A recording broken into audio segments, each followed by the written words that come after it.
If there are visitors and they are from somewhere else, wouldn't the best way to prepare us is to start flying a bunch of like really wacky shit that we have in the air and not explain it? That would be a good way to prepare us. Get us comfortable with seeing things hovering over New Jersey that defy what our understanding of drone capabilities are in terms of the time that they can stay in the air. Some of them were in the air like for 5 hours. But if that's what was the reason to get us ready, it backfired because it freaked people out. People were very nervous about it. Like, so our military installations are vulnerable. People were very frightened. That was the other thing. Like Wright-Patterson Air Force Base had some drones, and then they had to shut the base down. And Wright-Patterson is like ground zero for all of it. Project Blue Book, that Roswell went there. Yeah. The second crash. What's the second crash? The second crash was some miles north and west of there. And you'll hear Doty talk about it. And that's where other pilots were recovered. I think a total of 5 or pilots. Like the EBEs. Oh. The EBEs.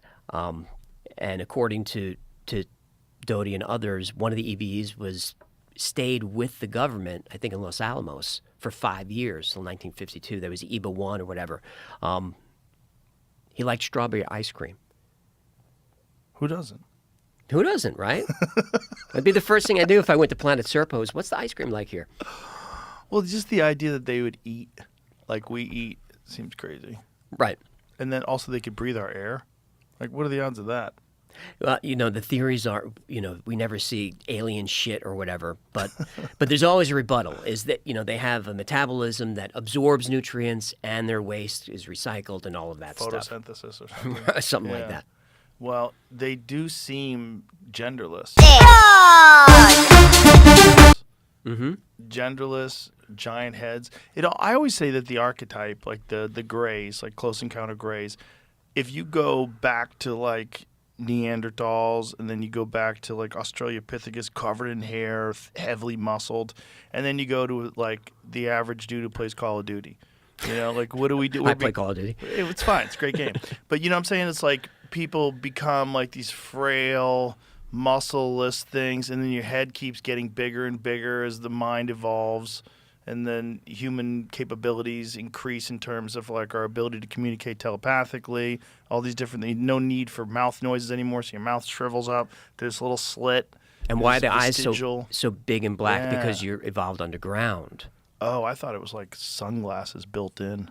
Well, it could be the same. Like, that's what I thought. I'm like, well, that looks like sunglasses. Right. Like, if you're going to protect your eyeballs, if, like, your atmosphere is far brighter and, you have to be able to see things. I think there was one retrieval story that had that. Like, one of the black eyes was half open, that they thought it might have been something. Like a little shield? Like a shield. Like, that's a legit recovery story. I can't remember it offhand. Like, camels have a weird shield over their eyes for sandstorms. Right. Yeah, like they have like an eyelid, a clear eyelid that covers over their eyes. They can like go through sandstorms and not get blinded. It's an interesting point that you brought up about Neanderthals and a lot of people don't know that just about 50,000 years ago, Neanderthals had basically an empire. Yeah. Over all of Europe and for hundreds of thousands of years. For hundreds of thousands of years. And then suddenly, boom, they're defeated by frail, weak, hairless humans out of caves. And it's attributed to, we figured out a bow and arrow. We could harass from a distance, projectile weapons. And that's how we defeated this vast empire of Neanderthals who were not stupid. Who were bigger brains than ours. Bigger brains than ours. They had art, culture, music. They trained in warfare. They had organized warfare. I mean, can you imagine staring down the barrel of a division of organized Neanderthals coming at you? Right. Like essentially super athletes. Yes. With chimpanzee-like strength. Right. And speed. Yeah. And intelligence. And we came out of the caves and defeated them. Okay. And eyes so large that they think their eyes might have been able to see nocturnally. Mm-hmm. Yeah. I love that episode you guys did on Neanderthals. You debunked it at the end, but the idea that they were like more ape-like than they were human. They looked like dark monsters, skin, yeah. dark skin, fangs. And yeah. That was a cool episode. They're Yeah. mostly debunked, but yeah. But I mean, there probably was some hunting of humans. For sure. And when you're dealing with something that's a far superior physical specimen, Yeah, when you much denser bones, Sure. much stronger than us. And when we know that we have some of their DNA in us, and it's, when you hear, oh, we interbred with them, that's not precisely how it went down. Most likely, it's most likely the women were carried away. That's how the interbreeding happened. Yikes! Yikes! Or horny men and some lonely Neanderthal lady. Some dudes like a big lady. There's no shame in it. Yeah, a big thick one to They make you just- some fucking warrior children. That's it. Just want to be cupped. Someone's just got dense bones. I'm looking for a lady with a dense head. Let's have a dense baby. Yeah, what does their fucking language sound like? I don't know. It's like we used to think of them as being really stupid, and until they realized that their brain mass is actually larger than ours, and they were capable of language and all these different things. Like, okay, like how did we beat them? I don't know. That is a puzzle. The answer is projectiles. Well, it kind of makes sense. I mean, if we were the only ones to figure out bows and arrows and atlatls and all that kind of stuff, It would work. maybe, yeah. Especially if we organized, But you But could still. still overwhelm.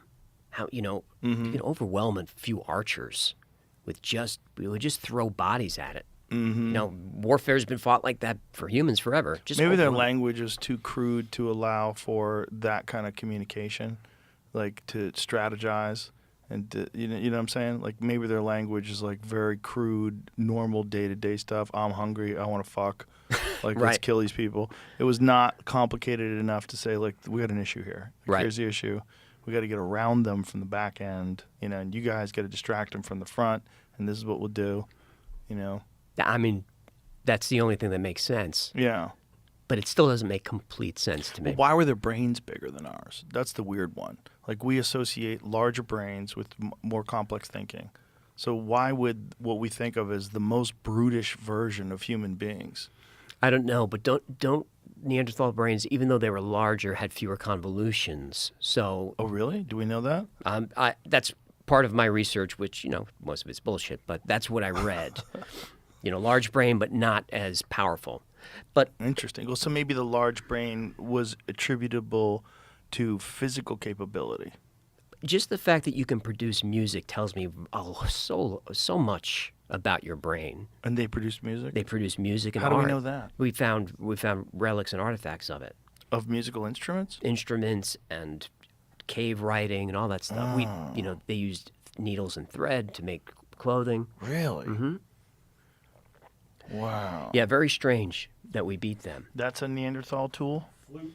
A Neanderthal flute Some sort of flute. Whoa, a bone flute. made with the bone of your defeated enemy. Yeah, some dude you ate. Mm-hmm. Made a flute out of his shin. Ooh. Well, they figured out that death whistle back then too. That's sort of musical. Oh, the Yeah. It's not Aztec the- death wheel. It's not the same, but Aztec death wheel. That's a scary one. Yeah. Brian Callen blew it on this show in 2019, and COVID started right afterwards. That's summon the demons. Yeah. Brian did it. Remember that?